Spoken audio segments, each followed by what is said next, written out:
जय हिंद मेरे प्यारे दोस्तों, हमारे इस चैनल नेक्स्ट टाइम में आपका स्वागत है। देखिए दी नैनीताल बैंक लिमिटेड के अंतर्गत पे notifications for recruitment of clerk के लिए यहाँ पर वैकेंसी यहाँ पर अपडेट किया गया है। देख लेंगे पूरा फॉर्म फिल करने के लिए आपके लिए कौन कौन से पॉइंटें यहाँ पर निकल के आती हैं, पूरा इस वीडियो के अंतर्गत पर डिस्कस करेंगे। यदि आप नए हैं, यदि आपके द्वारा हमारे इस चैनल नेक्स्ट टाइम को सब्सक्राइब नहीं किया तो सब्सक्राइब कीजिए तथा बेल आइकन को प्रेस कीजिएगा, ताकि जो भी कंटेंट जो भी इन्फॉर्मेशन हमारे द्वारा आपके लिए अपडेट किया जाता है तो उसका नोटिफिकेशन आपके पास समय पर अवेलेबल हो जाएगा। जैसे यहाँ पर क्लर्क की बात करेंगे तो टोटल नंबर ऑफ वैकेंसी 25 पोस्टें यहाँ पर दी गई हैं। और उसके बाद में अगर एज की बात करेंगे तो 31 यहाँ पर क्या है, अक्टूबर 2024 के बेस में आपकी मिनिमम एज लिमिट 21 और मैक्सिमम 32 होना चाहिए। नंबर ऑफ वैकेंसी क्लर्क के लिए 25 है, मिनिमम एज लिमिट 21 और मैक्सिमम 32 है। किस डेट के अंतर्गत पे, 31 अक्टूबर 2024 के अंतर्गत पे क्लर्क के लिए वैकेंसी है। और उसके बाद में एजुकेशन क्वालिफिकेशन क्या है, 31 अक्टूबर 2024 तक आपका कंप्लीट होना चाहिए। क्या चीज़ है education qualification, candidate should have passed graduation and post graduation with minimum 50% marks in graduation oblique कहा गया post graduation examination in any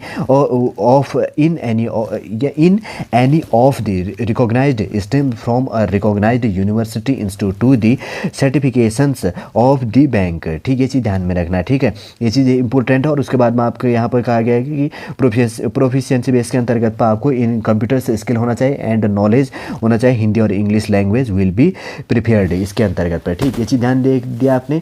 post graduation या पोस्ट ग्रेजुएशन होना चाहिए आपके पास में वैलिड यूनिवर्सिटी या कॉलेज से 50% मार्क्स के साथ में कंप्यूटर नॉलेज होना चाहिए और हिंदी और इंग्लिश का आपको नॉलेज होनी चाहिए। वैकेंसी के संबंध ये चीज़ देख लिया।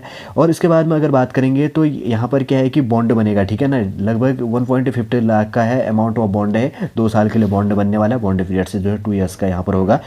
तो और उसके बाद में हाउ टू अप्लाई की बात करेंगे तो ये फोटो सिग्नेचर कैसे आपको अप्लाई करनी है वो चीज़ें इनके द्वारा दी गई है। क्लर्क के लिए अगर बात करेंगे तो फॉर्म फीस आपको GST प्लस इंक्लूड करके जो भी चीज़ें हैं 1000 रुपये यहाँ पर फॉर्म फीस पे करनी है। ठीक है, ऑनलाइन के अंतर्गत तो ये इंस्ट्रक्शन वही दिया गया कि फोटो सिग्नेचर थंब एटसेट्रा जो चीज़ें हैं तो कितनी केबी के बीच में होना चाहिए, क्या चीज़ें होनी चाहिए। जब आप फॉर्म फिल करेंगे तो आपको ऑटोमेटिक वहाँ पे मिल जाएगा, कोई भी यहाँ पर ज़्यादा देखने की आवश्यकता नहीं है। आगे बढ़ते हैं। उसके बाद में और क्या पॉइंट निकल के आ रही। देखिए एक चीज़ यहाँ पर है एग्ज़ाम सेंटर के लिए। आपका एग्ज़ाम सेंटर क्या क्या चीज़ होगा, कहाँ कहाँ पर होगा, लगभग 10 एग्ज़ाम सेंटर आपकी दी गई हैं।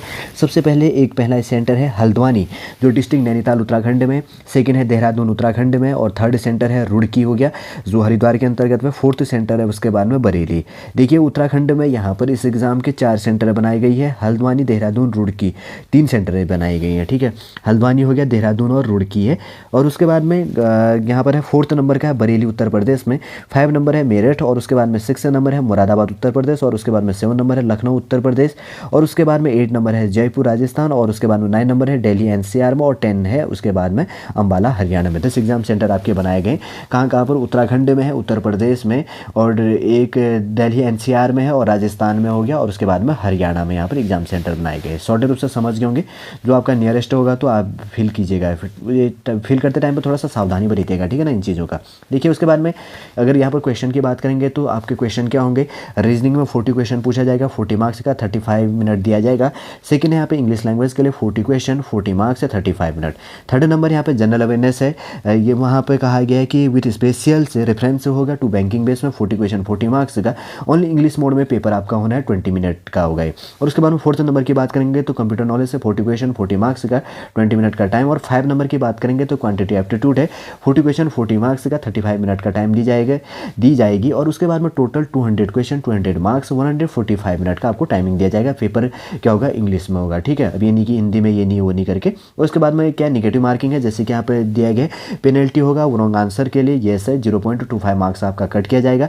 नंबर ऑफ आंसर चॉइस पर क्वेश्चन फॉर क्लर्क के लिए 5 ऑप्शन है इसके अंतर्गत में दी जाएंगे। अब ऐसा नहीं कि अब आश्चर्यचकित हो, न्यू बिगनर हो, ये चीज़ें हैं कि 5 ऑप्शन तो होते नहीं है, ये चीज़ें वो चीज़ें नहीं, इसमें 5 ऑप्शन दी जाती है बैंकिंग एग्जामों में।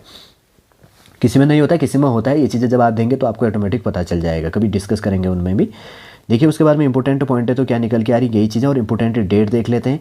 जैसे कि यहाँ पर कहा गया है कि ऑनलाइन यहाँ पर 4 दिसंबर 2024 से फॉर्म फिल करने का डेट स्टार्ट है 4 दिसंबर 2024 से, क्लोजिंग डेट है 22 यहाँ पर दिसंबर 2024, और उसके बाद में फीस पेमेंट आप उसके बाद में क्या करेंगे 22 दिसंबर 2024 तक। और उसके बाद में टेंटेटिव आपकी बात करेंगे तो जैसे कि यहाँ पे कहा गया कि फर्स्ट वीक ऑफ जनवरी 2025, मतलब आपका जो एग्ज़ाम है जनवरी फर्स्ट वीक 2025 में आपका एग्ज़ाम हो जाएगा, फर्स्ट वीक के अंतर्गत पे 1 से लेकर जो 10 तारीख एवरेज के आसपास में, इसके बीच में बाद में अनाउंस कर देंगे एग्जाम डेट जो भी चीज़ें होंगी। वैसे तो बेसिक सा इन्फॉर्मेशन अपडेट कर लिया, एक बार वापस रिपीट कर लेते ताकि आपको कोई कन्फ्यूजन ना हो।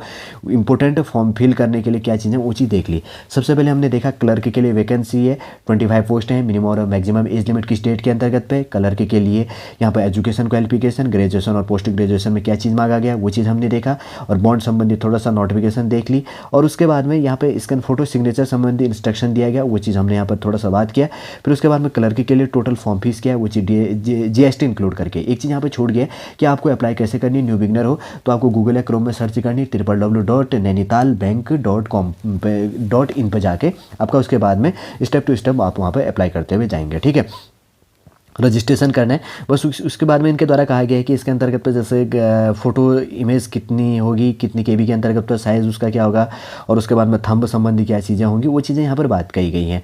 थोड़ा सा आप इनको देख लीजिएगा, और नहीं तो मैं डीपली बाद में डिस्कस करूँगा इनके अंतर्गत, तो कन्फ्यूजन नहीं होगा, कोई इतना जानने की आवश्यकता नहीं है। फिर उसके बाद में हमने एग्जाम सेंटर संबंधी यहाँ पर अपडेट देख लिया था। फिर उसके बाद में यहाँ पर देखा कि आपका सिलेबस क्या चीज़ें हैं, कितनी क्वेश्चन है इसके अंतर्गत पर पूछी जाएंगी, और निगेटिव मार्किंग संबंधी और ऑप्शन संबंधी कुछ इंस्ट्रक्शन दिया गया था, उनको भी हमने देख लिया। फिर उसके बाद में हमने यहाँ पर लास्ट में क्या चीज़ देखा था कि कब से कब आप अप्लाई कर सकते हैं, एग्जाम डेट क्या होगा, क्या चीज़ें हैं, इंपॉर्टेंट चीज़ें इसके अंतर्गत तो हमने पूरी देख ली थी। उम्मीद करूंगा सॉलिड पूरा इन्फॉर्मेशन आपको समझ में आ गया होगा, जो Nainital bank limited form fill करने के लिए जानने के लिए जो इंपॉर्टेंट पॉइंट है यहाँ पर दी गई थी। यदि आज का वीडियो आपको अच्छा लगे तो लाइक कीजिएगा, कमेंट कीजिए, और हमारी चैनल नेक्स्ट टाइम को सब्सक्राइब कीजिएगा। वापस हम नेक्स्ट क्लास के अंतर्गत आपसे मिलेंगे। जय हिंद, जय भारत।